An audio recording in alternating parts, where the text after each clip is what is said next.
Nom de Zeus, Marty. En 2024, le bac de maths est devenu un ramassis de trivialités. C'est devenu l'école des fans, Marty. On va sauver la science, Marty. On retourne en 69. Alors, tu as eu la Greg? Très bien. Ou tu veux avoir la Greg? Très bien. Ou tu as eu un concours, ou tu veux avoir un concours comme l'ENS en maths, Polytechnique, etc., etc. Parfait. Mais est-ce que tu aurais eu le bac en 1969, année mathématiques? Alors on va voir que c'est pas du tout évident et on va quand même mesurer ensemble le niveau, même si le programme n'était pas le même, donc bon, faut relativiser, mais quand même de façon intrinsèque, c'était très fort. On va regarder le problème, on va le corriger. Bon, c'est pas pour ceux qui ont passé le bac en 69, parce que maintenant leur avenir n'est plus en jeu. Ils sont soit à la retraite, soit sénateurs. Et voici le problème.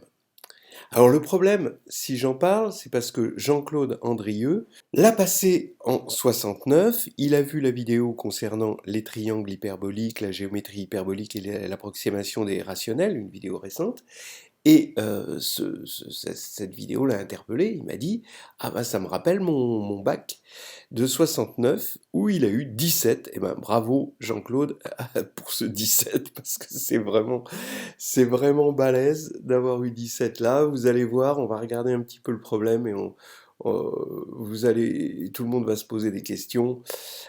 S'il aurait eu le bac cette année-là et avec quelle note. Bon, les exercices sont pas trop difficiles, il y a quand même une hyperbole au début, donc tout le monde en PLS, hein.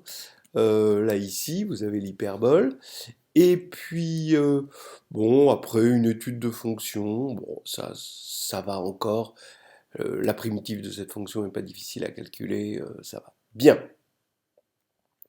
On attaque tout de suite le problème qui correspond à, bon, bah, c'est de la géométrie analagmatique, avec des inversions, mais surtout, c'est en lien avec la géométrie hyperbolique du demi-plan de Poincaré, et quand même, ça marque le respect. Alors, à tout nombre x plus y, bon, on fait correspondre au x, au y, le point M, bon, la fixe comme d'habitude dans le plan complexe. Dans tout le problème, on ne considérera que des nombres complexes x plus y pour lesquels y est strictement positif, donc c'est le demi-plan de Poincaré, et l'ensemble de leurs images sera donc un demi-plan D. Alors bon, D comme demi-plan, c'est pas terrible quand même parce que on a envie de dire que c'est une droite. Normalement, on l'appelle H, ce demi-plan. C'est pas grave. Limité par l'axe X, on est d'accord. Et à un couple MP d'éléments de D, donc du demi-plan, on associe le nombre réel log de Pm' plus Pm sur Pm' moins Pm. Alors M', c'est le symétrique de M par rapport à l'axe des X. Bien, bon, on prend ce logarithme. Alors, on fait un petit dessin pour montrer que... Alors, PM, hein, c'est juste la distance, hein, c'est la distance, voilà quoi, c'est la distance dans le plan euclidien. On fait un petit dessin pour voir que PM' plus PM est strictement plus grand que PM' moins PM, c'est-à-dire que PM' est strictement plus grand que PM, déjà. Bon, alors, on fait un petit dessin pour voir que c'est bien défini. C'est parce que le dénominateur est strictement positif, parce que PM' est strictement plus grand que PM. Le dessin le montre hein, facilement, et ça se démontre facilement par le calcul aussi. Donc on a quelque chose de bien défini. Petit 1, il faut montrer que la distance... Ah, pour l'instant, c'est pas encore une distance. Oups. Donc, pour l'instant, c'est D de MP est nul si et seulement si M et P sont confondus. Oui, bah, le log est nul si et seulement si bah, le quotient est égal à 1. Si et seulement si, donc PM égale 0. Et si et seulement si, P égale M. Donc ça, c'était assez facile. Faut démontrer que D de MP est strictement positif. Donc déjà, on a vu que, bon, je pense qu'il fallait le mettre, que c'est bien défini, je pense. Je connais pas exactement le barème qu'ils avaient utilisé à l'époque. Et bah oui, pourquoi? Bah parce que, bon, alors, bien défini, parce que PM' et PM sont positifs et que PM' est strictement supérieur à PM, c'est ce qu'on a dit tout à l'heure. Mais en plus, PM' plus PM est strictement plus grand que PM' moins PM, c'est une évidence. Et donc le quotient est strictement supérieur à 1. Et le logarithme est strictement supérieur à 0. Donc D de MP est strictement positif. Bon, il faut montrer que D de MP égale D de PM. Alors, c'est pas tout à fait évident parce qu'il faut montrer que PM' est égal à MP', où P' c'est le symétrique de P par rapport à l'axe des X. Et ça, c'est vrai parce que la symétrie orthogonale par rapport à l'axe des X, eh bien, évidemment, elle respecte les longueurs, et donc MP' égale M'P.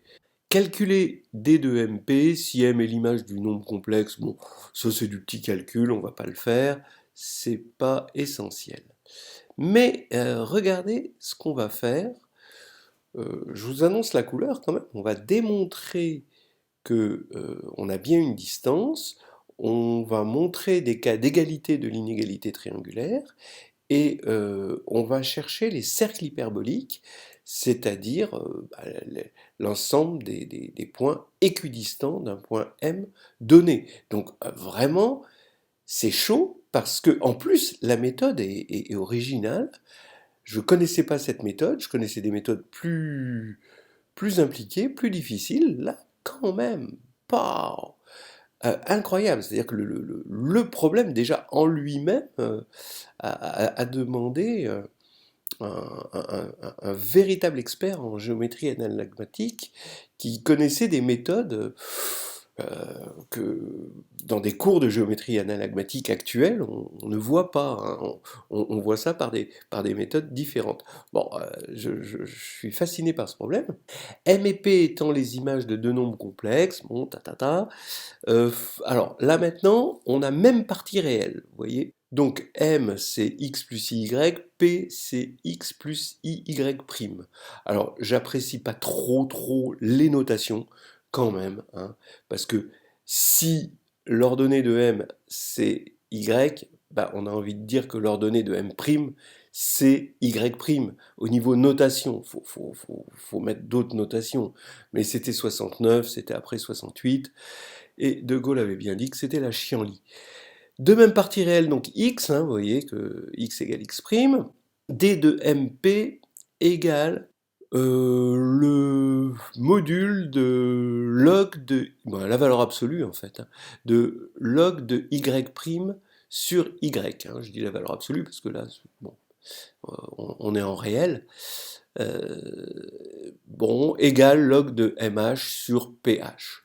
Bon, alors c'est pas trop difficile, il suffit de regarder la définition, d'accord, qui est ici, d'accord, et faire deux cas.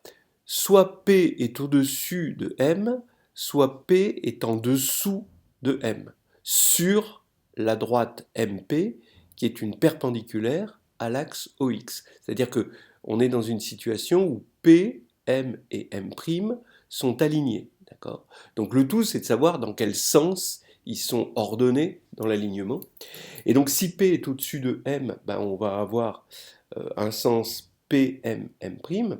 Et donc quand on va faire le calcul, ça va nous faire Y' plus Y' moins Y sur Y' plus Y moins parenthèse Y' moins Y. Et donc au numérateur, c'est les y qui s'éliminent et au dénominateur, c'est les y' qui s'éliminent. Donc on va avoir du y' sur y quand on a éliminé 2. Et si P est en dessous de M, alors on a un alignement M, P, M'. Et là, dans ce cas-là, c'est l'inverse, on va avoir y sur y' après simplification. Donc quand on prend la valeur absolue par la propriété du log, ça revient au même. Donc on a ce truc-là. Et donc directement, d'accord, quand M et P, d'accord, sont donc perpendiculaires à l'axe des X, Alors je préfère le dire, bon, alors on peut dire avec des abscisses, hein, mais on peut le dire avec une perpendicularité, et que y, y', y secondes sont comme ceci ordonnées, d'accord?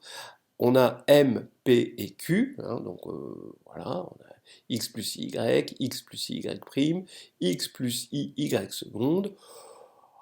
Bon, même remarque sur les notations, ok. Eh bien, on va avoir la distance de M à Q est égale cette fois-ci à la distance de M à P plus la distance de P à Q.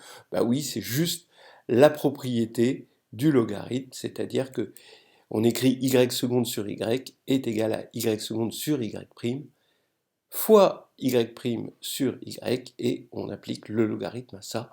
C'est facile, tout ça c'est positif, donc la valeur absolue, ça changera rien et on a la distance. Bien, c'est quand même pas mal. Maintenant 3a. On considère une inversion de puissance positive dont le pôle I est sur l'axe OX. Alors ça veut dire quoi une inversion? Alors à l'époque ils connaissaient les inversions, hein, donc les inversions c'est des symétries mais par rapport à un cercle. Voilà. Donc en gros si I c'est le point O d'affixe 0, et la puissance c'est 1, bah, c'est simplement Z donne 1 sur Z bar. Si la puissance c'est K, et toujours le centre O, eh bien c'est Z donne K sur Z bar. Ou si vous préférez, KZ sur module de Z au carré. Bien. Et ensuite, bah, par changement voilà quoi, hein, par changement de coordonnées, en prenant le centre du repère sur I, on peut imaginer ce que ça donne, d'accord? C'est exactement la même chose. Donc on a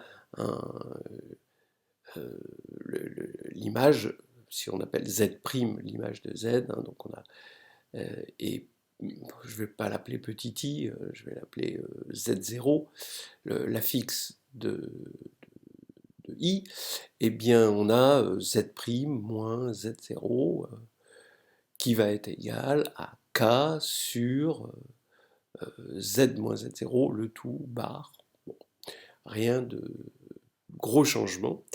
Le tout, c'est de voir que l'image de I par une inversion, alors ça fait partie des théorèmes connus. Alors vous voyez que c'est quand même une inversion, c'est pas une homographie, c'est une homographie sur laquelle on met le morphisme bar. C'est bar rond une homographie ou une homographie rond bar. Bar commute parce que K est un réel. Alors dans la géométrie analomatique, ces inversions jouent le rôle un petit peu des réflexions dans la géométrie euclidienne, c'est-à-dire des particules élémentaires qui vont engendrer tout le groupe des isométries, hein, voilà. Mais leur grand intérêt, c'est qu'elles envoient tout cercle passant par I, donc passant par le pôle, hein, de l'inversion, en une droite. Ça, c'est quand même énorme, puisqu'elle envoie I à l'infini en quelque sorte, et comme ça envoie un cercle sur un cercle, vous savez que les homographies envoient les cercles et droites en cercle et droite, eh bien un cercle passant par I, comme ça va passer par l'infini et qu'aucun cercle à proprement parler passe par l'infini, eh bien c'est que ça va l'envoyer sur une droite. Et de plus, on sait, et en tout cas ils savent en 69, les bacheliers, qu'une inversion envoie une droite maintenant passant par I en elle-même. C'est normal, c'est parce que K est réel, et vous le faites pour O, hein, pour I égale O, et après il n'y a rien qui va changer. C'est très facile à faire avec des coordonnées. Bien, alors on rappelle la formule que la distance entre donc petit m et petit p, c'est les images par l'inversion de pôle I de grand M et grand P, et il faut montrer bon, bah, que l'inversion respecte l'espèce de distance dont on n'a pas encore montré que c'était une distance, mais ça va venir. On rappelle la formule, c'est rigolo. Petit mp égale grand mp fois k, donc la puissance c'est k. Je sais pas pourquoi ils disent une puissance positive et pourtant ils prennent le module de k. Ça va plus du tout, hein. Là, que font les CRS? Sur ip.im, d'accord? M et P étant les inverses des points grand M et grand P dans l'inversion de pôle I et de puissance K. Très bien. Alors, donc cette formule, elle est facile à démontrer puisque bon, c'est juste du calcul, hein. On prend la distance, on fait un calcul, on réduit au même dénominateur, on tombe là-dessus, c'est vraiment, le calcul c'est vraiment tout droit, hein. D'ailleurs, vous pouvez trouver ce genre de choses dans n'importe quel cours sur les inversions. Et il faut montrer cette distance. Bon, il n'y a rien de surprenant, hein. On applique la formule pour petit m et petit p, pour grand M, grand P, sauf que on a un M' ici, donc il faut, bah oui, il faut montrer qu'une inversion envoie le symétrique, donc l'image du symétrique par l'inversion, c'est le symétrique de l'image. Et ça vient du fait que K est un réel, donc vous le faites pour I égale O par exemple, vous voyez, c'est parce que I est sur l'axe OX qu'on a cette stabilité, cette commutation avec le bar. Donc ça, je pense que là, fallait le montrer, hein. I étant sur l'axe OX, évidemment,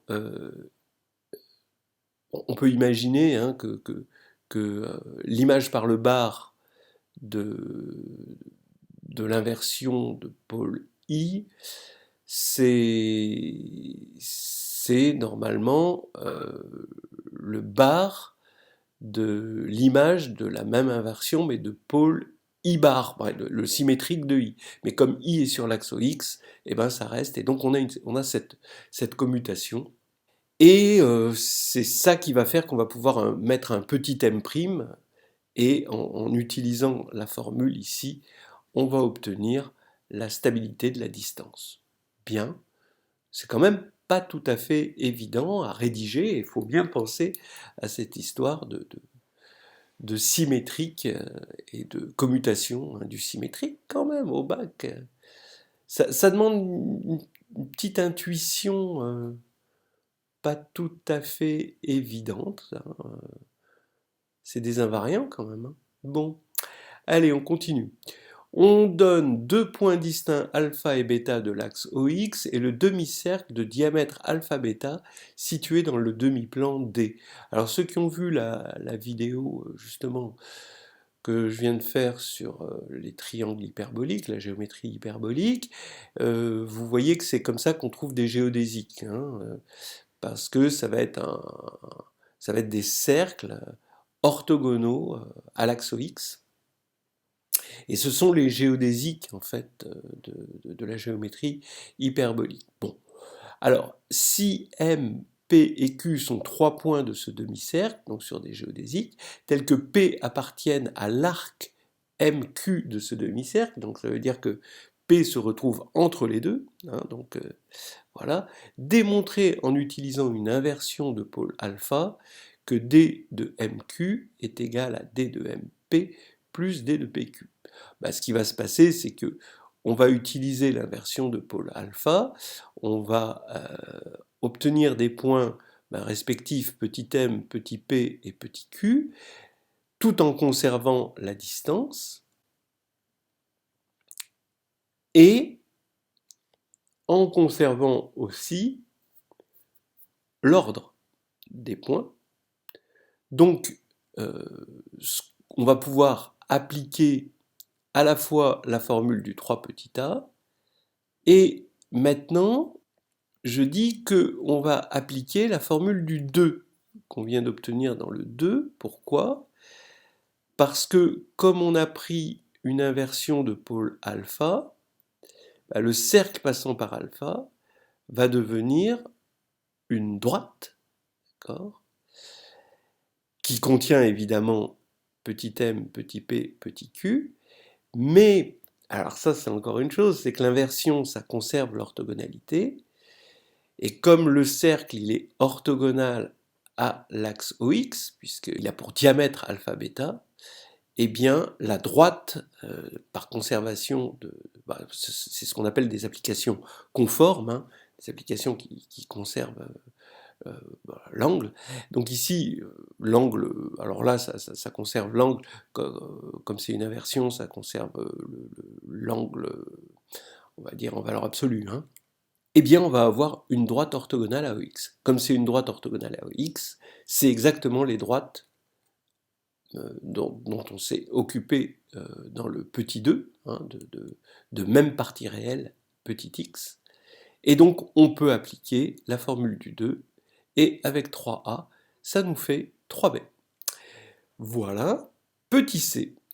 Le demi-cercle de diamètre alpha bêta étant toujours donné, m et p étant deux points de ce demi-cercle, et M', le symétrique de M par rapport à l'axe OX, la droite alpha P coupe la droite MM' en J, la droite bêta P coupe la droite MM' en K, J et K appartenant à D, bon, alors ils le disent, c'est sympa. Alors on va faire un dessin, démontrer que D de MP est égal à D de MJ égale D de MK égale la valeur absolue du log de ces quatre droites. Alors les droites sont alpha m, alpha p, alpha bêta, et la tangente au cercle justement de diamètre alpha bêta qu'on appelle alpha t, donc c'est la tangente au cercle en alpha, et on prend le birapport de ces droites, bien, et le log du birapport et la valeur absolue du log du birapport. Bon, alors là c'est chaud, c'est peut-être là que Jean-Claude il a commencé à perdre des points là, hein. Pourquoi t'as eu que 17, Jean-Claude? Alors, on y va. En fait, qu'est-ce qu'on va faire? On veut montrer que D de MP égale D de MJ. On va créer une inversion de pôle alpha et qui envoie M sur M. Donc le rapport est calculé pour que M, puisque de toute façon, l'inversion de pôle alpha, hein, elle va stabiliser la droite alpha M. Donc on peut jouer sur le rapport K réel positif, de sorte à ce que M soit envoyé sur lui-même. Voilà. Et ce qu'il faut montrer, c'est que P, du coup, est envoyé sur J. Alors pourquoi P est envoyé sur J? Eh bien, c'est facile. P, il appartient à l'intersection du cercle de diamètre alpha bêta et donc passant par M et P, évidemment. Donc on a M et P sont deux points de ce demi-cercle, donc P il est là, et P appartient à la droite alpha P. Donc l'image de P, qu'on va appeler petit p, appartient à l'image du cercle par l'inversion, intersection, l'image de la droite par l'inversion. Mais l'image du cercle par l'inversion, c'est ce qu'on a dit tout à l'heure, c'est une droite perpendiculaire à l'axe des x, passant par l'image de grand M. Mais l'image de grand M, c'est grand M. Donc finalement, c'est la droite, c'est la perpendiculaire à l'axe des x passant par M. Voilà. C'est-à-dire, c'est la droite MM'. Donc, le cercle est envoyé sur la droite MM'. Et maintenant, la droite alpha P, comme on a pris une inversion de pôle alpha, ça va être transformé en la droite alpha P. Donc l'image de P est forcément l'intersection de MM' et de la droite alpha P. Voilà, donc c'est J. Alors on fait pareil avec bêta, c'est-à-dire on prend une inversion de pôle bêta et qui fixe M, et on obtient D de MK. Voilà. Alors maintenant, quand on fait un dessin et qu'on voit ces quatre droites, le birapport de ces quatre droites, ça va être un birapport de distance entre les points d'intersection de ces quatre droites avec MM'. Ça, c'est la définition du birapport de quatre droites. En fait, le birapport de quatre droites, en fait, c'est rapport de distance. Vous regarderez la définition du birapport, mais ça ne dépend pas de la droite choisie. Donc on peut prendre la droite MM', regarder la trace finalement de ces quatre droites sur la droite, et faire le birapport des quatre points. Mais il se trouve que alpha t est parallèle, c'est la tangente au cercle, donc elle est perpendiculaire à l'axe des x, donc parallèle à MM', ce qui va faire qu'on va avoir un point en l'infini. Donc ça c'est bien parce que du coup ça élimine une partie du birapport et ça fait que c'est juste un rapport. Voilà. Donc on a juste un petit rapport entre le point ici et le point ici, le point ici. Celui-ci va donner 1 en quelque sorte. Et on a juste un rapport, et en fait on compare, et on voit que c'est exactement la distance de MJ calculée en 2. Voilà. C'est la distance de MJ calculée en 2, parce que M et J, la droite MJ est perpendiculaire à l'axe OX. Et donc on peut faire le calcul par 2 et voir que c'est exactement ça. Bien, c'est bon, c'est un petit calcul, c'est pas difficile, on comprend comment ça marche. Voilà. C'est quand même assez extraordinaire. Alors pareil, oui, hein, d'accord, hein, il faut prendre la valeur absolue pour que ça marche, comme dans 2. Maintenant, c'est là qu'on attaque quand même une question que je ne pensais pas que un problème pourrait facilement atteindre ici en 4 questions, hein, le problème des cercles hyperboliques. Donc on regarde, on a M et P, on veut chercher l'ensemble des points Q tels que la distance de M à Q. Alors je viens de réaliser que on n'avait pas démontré que c'était une distance. La distance de M à Q est égale à la distance de M à P, donc finalement on peut appeler ça un cercle de centre M et passant par P.